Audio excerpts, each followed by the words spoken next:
체험단, 공짜로 밥 먹고 글 쓰는 거 아니야? 저도 처음에 그렇게 생각했어요. 그런데 막상 시작해보니 체험단은 생각보다 훨씬 더 신경 쓸 게 많더라고요. 심지어 제대로 하지 않으면 블로그 이미지에 큰 영향을 줄 수 있다는 것도 알게 됐죠. 저 역시 체험단을 시작했을 때 실수투성이었어요. 포스팅 기한을 지키지 못할 뻔해서 난감했던 적도 있었고, 바쁜 일정 속에 사진 찍고 글을 작성하다 보니 결과물이 아쉬울 때도 있었고, 이런저런 시행착오를 겪으면서 깨달았어요. 체험단은 단순히 공짜로 체험하는 것이 아니라 내 블로그의 신뢰도를 쌓아가고 내 경험을 기록하면서 돈도 절약할 수 있는 멋진 기회라는 걸요.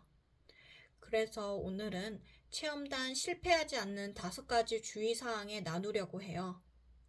블로그를 시작한 지 얼마 안 된 분부터 체험단 경험이 있는 분들까지 모두에게 유용한 팁이 될 거예요. 그럼 바로 시작해 볼게요. 주의사항 첫 번째는 모집 정보를 꼼꼼히 확인하는 거예요. 체험단 신청 전에 모집 정보를 꼼꼼히 읽어주세요. 지원 조건과 후기 작성 가이드라인이 적혀 있는 경우가 많은데 이걸 제대로 확인하지 않으면 예상치 못한 문제에 당황할 수 있어요. 예를 들면 제가 예전에 체험비가 3만 원 제공이라 적혀 있어 신청했는데 메뉴 대부분이 3만 원을 넘어 추가 비용을 부담한 적이 있어요. 이런 일을 피하려면 신청 전에 가게 메뉴판을 꼭 확인해 주세요. 또 가게 위치도 중요해요. 괜찮아 보여서 신청했는데 집에서 너무 멀면 방문 자체가 힘들어질 수가 있어요. 그리고 후기 작성 조건도 꼼꼼히 체크해 주세요.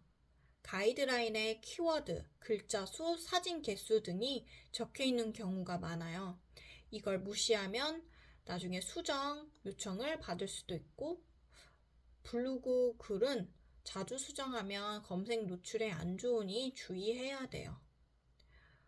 주의사항 두 번째, 너무 많은 체험단 신청하지 않기. 체험단 욕심이 생기면 한꺼번에 여러 곳에서 지원하게 되는데 너무 많은 곳에 신청하면 일정들을 감당하지 못할 수도 있어요. 그 이유가 맛집 체험단 리뷰는 생각보다 시간이 많이 들어요. 직접 방문해야 되고 체험 후 사진 찍고 글까지 작성을 해야 되니까요. 저도 한번 욕심을 부려 여러 체험단을 신청했다가 포스팅 기한을 맞추지 못할 뻔한 적이 있었어요.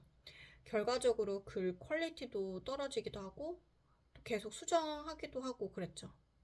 그래서 이제는 제가 체험단을 신청하기 전에는 제 스케줄을 먼저 점검을 해요. 엑셀이나 노션 같은 도구로 체험단 일정을 관리하고 있답니다. 적게 지원하고 제대로 하는 게 더 낫다는 거 꼭 기억하세요. 주의사항 세 번째는 기한을 꼭 지키는 거예요. 아까도 말씀드렸다시피 기한 준수는 체험단 활동에서 가장 중요해요. 사장님 입장에서는 정해진 시기에 리뷰가 올라오기를 기다리고 계시거든요. 기한을 놓치면 신뢰를 잃을 수도 있고 또 다음 체험단 활동에서도 영향을 줄 수가 있어요. 저도 기한을 놓칠 뻔해서 기한 연장을 요청한 적이 있었는데 그때 정말 난감했고 죄송해가지고 그 이후로는 절대 기한을 놓치지 않으려고 스마트폰 캘린더나 알람을 좀 설정하고 있어요. 주의사항 네 번째, 진솔하고 객관적인 리뷰 쓰기. 체험단 글을 쓰다 보면 좋게 써야 하나 하는 생각이 들 수가 있어요. 근데 너무 장점만 잔뜩 나열한 리뷰는 오히려 신뢰를 떨어뜨려요. 예를 들어 가게 매장이 별로고 음식이 별로였는데 장점만 강조를 했다면 나중에 그 글을 보고 방문한 사람이 실망할 가능성이 크겠죠. 결국 그게 블로그 이미지에도 안 좋은 영향을 줄 수가 있는데요. 단점은 적되 부드럽게 표현하고 대안을 제시하면 좋아요. 예를 들어, 이런 부분들은 조금 아쉬웠지만 이런 점은 정말 좋았어요처럼요. 이렇게 쓰면 방문자는 신뢰를 느끼고 사장님도 개선점을 확인하실 수 있어요.